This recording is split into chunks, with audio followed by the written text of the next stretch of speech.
Écoutez-moi bien et je vais vous mettre devant l'option de choisir ou de refuser. Parce que vous connaissez déjà la vérité. L'évangile sera donné comme un témoignage. Que signifie témoignage? Ça signifie que vous serez déjà informé de ce qui arrive. Alors Dieu aura déjà payé la dette. Parce que vous n'êtes plus dans l'ignorance. Vous êtes maintenant dans la lumière. Vous devez choisir. Deuxième option. 2 Corinthiens chapitre 6, verset 1er jusqu'au verset 2e. La parole de Dieu dit ce qui suit.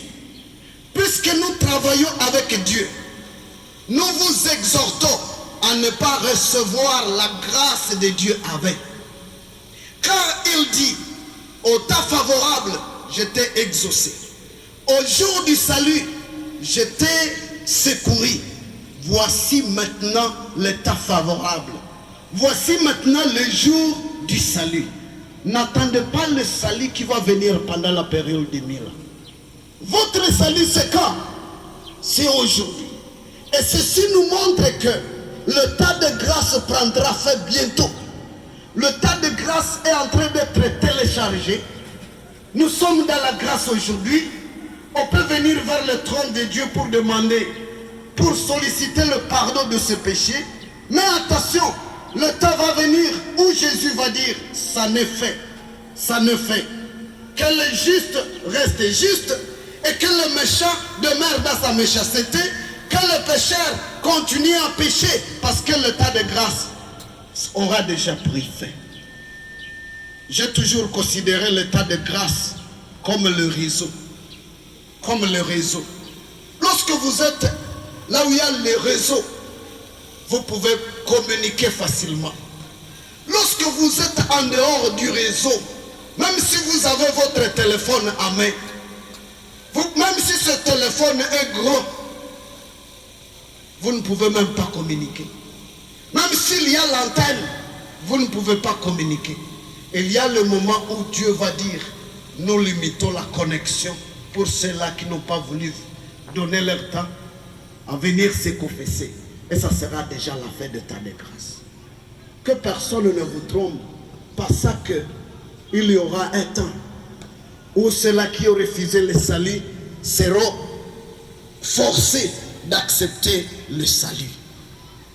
L'autre élément très important, c'est en Hébreux chapitre 9, verset 27. La parole de Dieu dit, et comme il est réservé aux hommes de mourir une seule fois, après quoi vient quoi? Le jugement.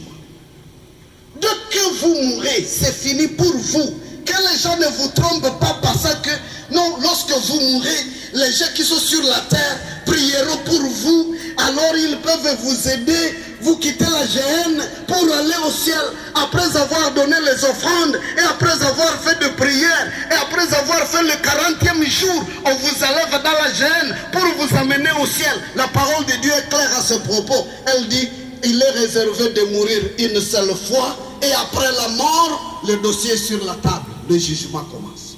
Comment cet homme, comment cette demoiselle s'est-il comporté alors qu'il était à vie?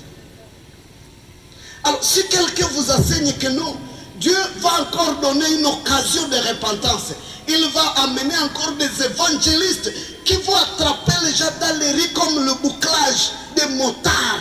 On les boucle pour les salir. Celui-là est en train de vous tromper. Ce n'est pas la vérité. Qui vous assure que pendant ce mille-là, vous serez en train de vivre. Voilà. Donc il faut prendre la décision aujourd'hui.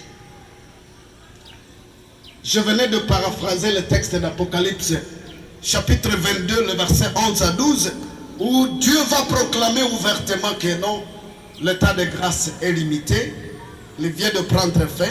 En Apocalypse 22, 11 à 12, que celui qui est injuste soit encore injuste, que celui qui est souillé se souille encore, et que le juste pratique encore la justice, et que celui qui est saint se sanctifie encore.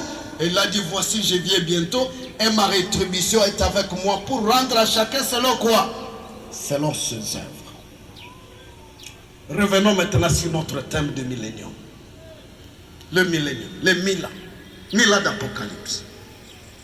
Le mot mila d'Apocalypse vient du mot millénium. Le mot millénium qui signifie mille, annum qui signifie année. Et ceci explique que dans le texte de la Bible, il s'agit de mila, qui sont des années littérales. Ce sont des années qui seront comptabilisées. Et voilà donc, nous devons maintenant étudier pourquoi ces notions sont données dans la Bible. Pour que nous comprenions la profondeur de cet enseignement, 3 points vont constituer notre étude d'aujourd'hui.